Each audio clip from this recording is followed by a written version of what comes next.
Hey, what's up YouTube? It's the Trainman122 coming at you with another video. Today I'm going to show you guys how to disassemble an Athearn and how to re-oil it and maintain your train engine. So what you want to do is, let's see. There's two clips right here. This thing is what holds the drive shaft on that goes into the motor. You want to make sure that you put your thumb over top to pry it off, otherwise they go flying, and yeah, you want to be able to make sure you can reuse them.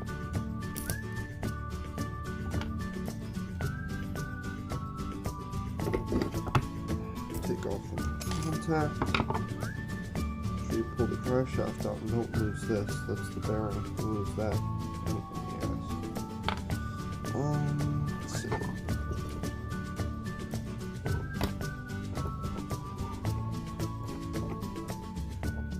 The other side is the same, and there's this little plate right here that you want to try and take off.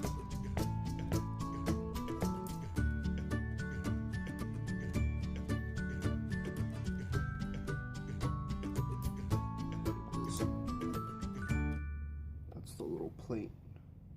Careful, because you can break these parts. They're very fragile. And then under here there's another plate.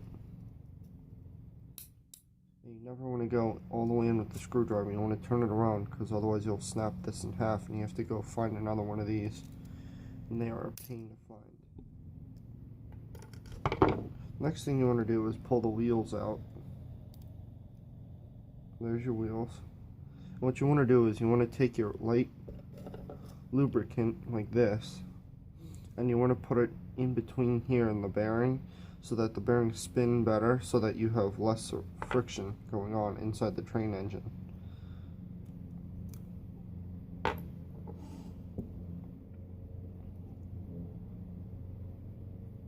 once you crack it open like this, you can see the gears, and I already have greased this one. So what you want to do is clean the gears with just water or a mild dish detergent, and then you want to take just a little bit of grease. Don't overdo it, just a little dab will do you, because if you put too much you can start messing with stuff inside here. And it's not so much for friction, because the plastic's already pretty slippery enough.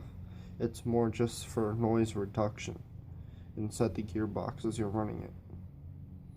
So it's not that hard to do it, but once you do know how to do it, and you have to be very careful not to break things. Because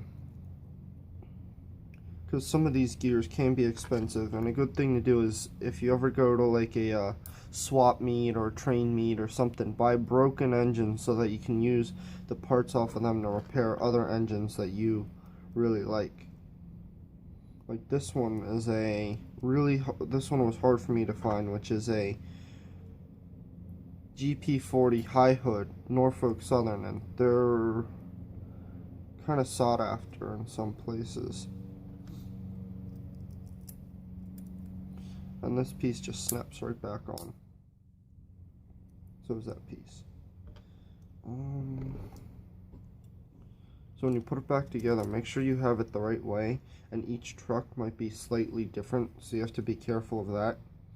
And there's a little pin under here that needs to fit into this hole, so you need to make sure that everything lines up correctly, because if it doesn't and you put it back together, it might be a little funny when you put it back on the track.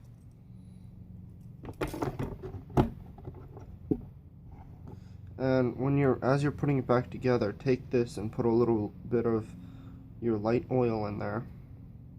Then take this one and slide it back and put a little bit of light oil right there and slide it forward so that it can go back into its housing. So once you've done that, slide the drive shaft back into the yoke right here. Now these drive shafts are grooved, so you have to be aware of that. And it just pops back in like this. And this is the worm gear, which drives all the gears inside the truck. And you could put just a little dab right here, and it would run through the entire system in the gearbox, and that just snaps right back on. And make sure that before you put this back in, which is the contacts that run across, that you clean off the contact to make sure that you get proper electrical connection.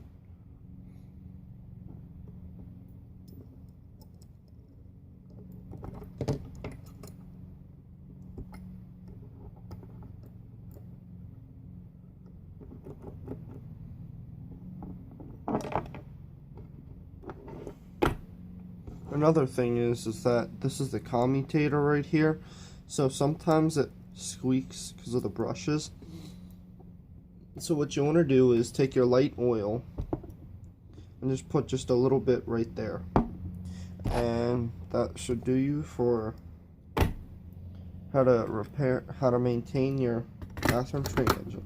This is the Trainman 122 signing off.